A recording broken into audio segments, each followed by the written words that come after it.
पिछले पार्ट में हमने देखा कि मोहन राजकुमार से कहता है कि अगर हम सोने जा रहे हैं तो मुझे अपने कपड़े तो उतारने ही होंगे। राजकुमार अपने नशे में होने का बहाना बोलकर फटाफट उठकर कहता है, ठीक है, मैं तुम्हारी मदद करता हूँ।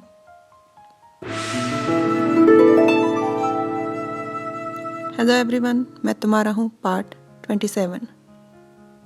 मोहन राजकुमार को परे करते हुए कहता है, नहीं, मैं खुद से कर दूंगा। तो राजकुमार उसे पास बैठकर निहारना शुरू कर देता है। मोहन अपने बाहरी कपड़े उतार उन्हें तय कर फटाफट कंबल में छुप जाता है। तो राजकुमार उसे देख रहा था तो वो भी कुछ सोचता है और अपने बाहरी कपड़े उतार फेंक कंबल में घुस मोहन को अपनी तरफ खींच देता है। मोहन कहता है, वहां गई।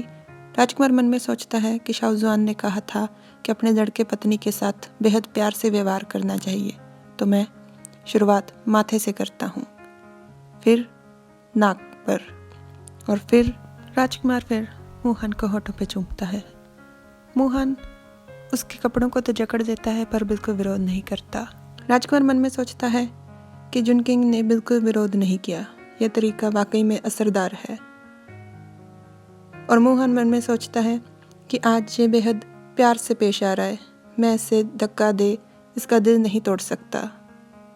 और कहता है कि मैं आज इसे थोड़ा देर और मेरे साथ खेलने देता हूँ ताकि ये संतुष्ट हो जाए।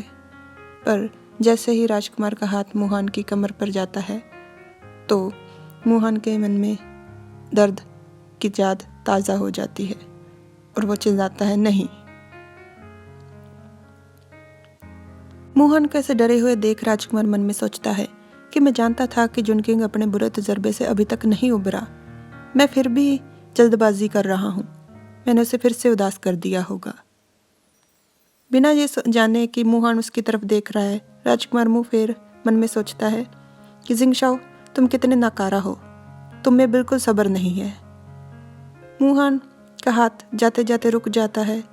वो खुद पर उदास था, खुद पर निराश था और मन में सोचता है कि मैंने फिर से राजकुमार को निराश कर दिया। अगली सुबह जब राजकुमार की नींद खुलती है तो वो मोहन की तरफ देखकर मन में सोचता है कि ये जुनकिंग की आंखों के नीचे ये काले धब्बे इसी वजह से हैं कि वो कल रात ठीक से नहीं सो पाया होगा। वो उसकी आंखों को चूमता है और कहता है, थोड़ी देर और सो जाओ। वो उठकर तैयार होकर बाहर आता है तो उसके सामने उसका भाई था, दूसरा राजकुमार जिंगचैन। राजकुमार उसे देखकर हैरान था और वो पूछता है, भैया, अभी तो राज्यसभा जाने का समय है, तो आप यहाँ कैसे? तो दूसरा राजकुमार कहता है कि मैं तुमसे यहाँ एक ज़रूरी बात करने आया हूँ। क्या तुम्हें यूनान तिब्बत में हमलावर बर्बीनिया के बारे में जो राज्य दरबार की तरफ से विनती पत्र गया है उसके बारे में पता है? तो राजकुमार उत्तर देता है कि हाँ, मुझे पता है, पर मैं ऐसा मुश्किल काम बिल्कुल भी नहीं करने वाला। तो दूसरा राजकुमार उसे बताता है कि उप रक्षा मंत्री सोंगैन इसी पत्र को लेकर चौथे राजकुमार के पास गए थे मंजूरी के लिए, और उन्होंने उनसे कहा कि तुम अभी अभी एक जीत हासिल कर आए हो और तुम इस कार्य के लिए सबसे उचित उम्मीदवार हो।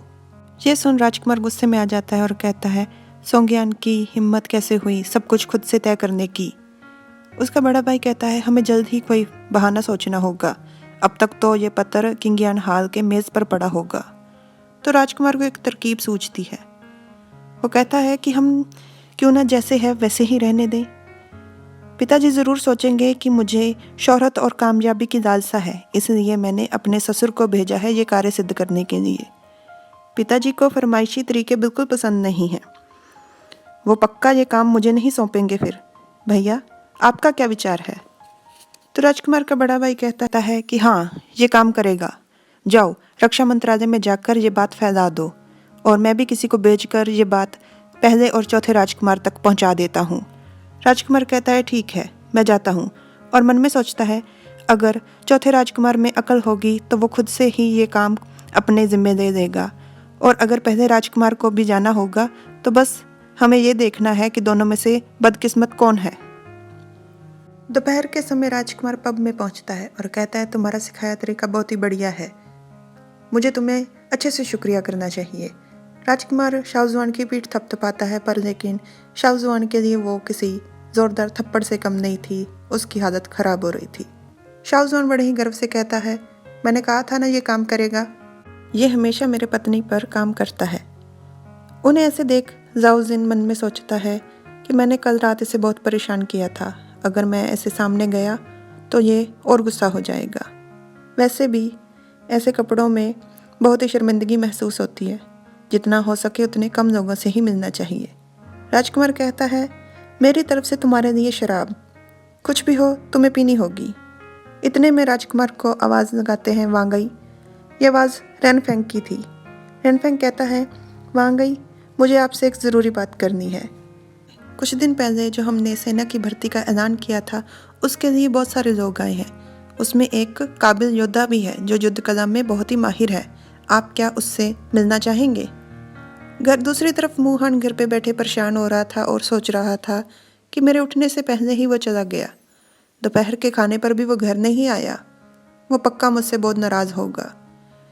इतने में नौकर उसे आवाज़ लगाता है, वांगफई, वांगफई, दाइमा जुओ का परिवार महल में आ चुका है। वो बाहर बैठी हैं, आपका इंतज़ार कर रही हैं। मुहान कहता है, उन्हें अंदर भेजो।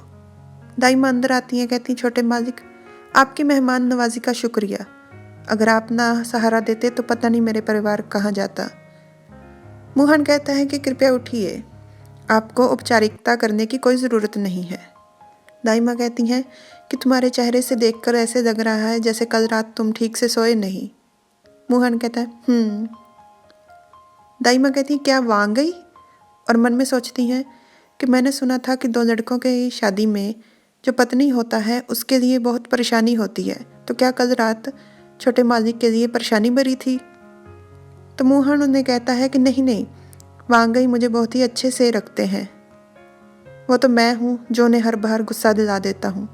हमारी सुहागरात के बाद वो जब भी मेरे नज़दीक आने की कोशिश करते हैं तो मैं उन्हें ना कर देता हूँ और उनका मूड ख़राब कर देता हूँ। दाइमा कहती हैं, तो ये बात है।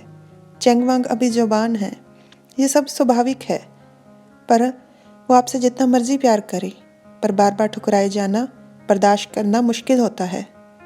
बहुत से लोग हैं जो उनके साथ सोना चाहते हैं, बहुत बुरा होगा अगर उन्हें कोई और पसंद आ गया। मुहान को ये बात अच्छी नहीं लगती। वो मन में सोचता है कि अगर उसे कोई और पसंद आ गया, ये बात सोचकर मेरे दिल में क्यों दर्द हो रहा है।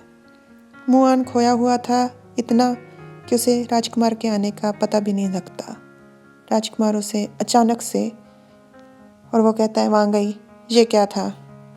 तो राजकुमार कहता है कि कभी कभी ऐसा होता है कि तुम खोए हुए होते हो और मेरा मौका लगता है। किंग, क्या तुम छुपे हुए हथियार चलाना सीखना चाहते हो? तो मुहान पूछता है कि आपके मन में ये विचार कहाँ से आया? तो राजकुमार उसे बताता है कि मैं आज एक योद्धा से मिला, उसका नाम है गुजी दाओ। वो इन सब में बहुत माहिर है। वो आज बंगले में आया था भर्ती के लिए। मुहान सूप पीते हुए मन में सोचता है कि इसका स्वाद बहुत ही अजीब है और कहता है कि छुपे हुए हथियारों को चलाना बचपन से सीखना होता है और उसके लिए आत्मिक शक्ति की भी ज़रूरत पड़ती है। मैं चाहे जितनी मर्जी मेहनत कर दूं, पर मैं उसमें माहिर नहीं हो सकता। राजकुमार मुहान को बड़े ही प्यार से गले लगाते हुए कहता है, कोई बात नहीं, मैं उससे कहूँगा कि वो तुम्हें ऐसे हथियार चलाने सिखाए जिसमें आत्मिक शक्ति की ज़रूरत ना हो। तुम उनका इस्तेमाल अपने आत्मरक्षण के लिए करना। मुहान कहता है मुहान की तबीयत अचानक से ख़राब होने लग जाती है। वो गिरने वाला होता है कि राजकुमार उसे संभाल लेता है और कहता है, जुनकिंग क्या हुआ? राजकुमार की परेशानी के साथ ये पार्ट यहीं पर ख़त्म हो जाता है। Like, subscribe, comment. Thanks for watching.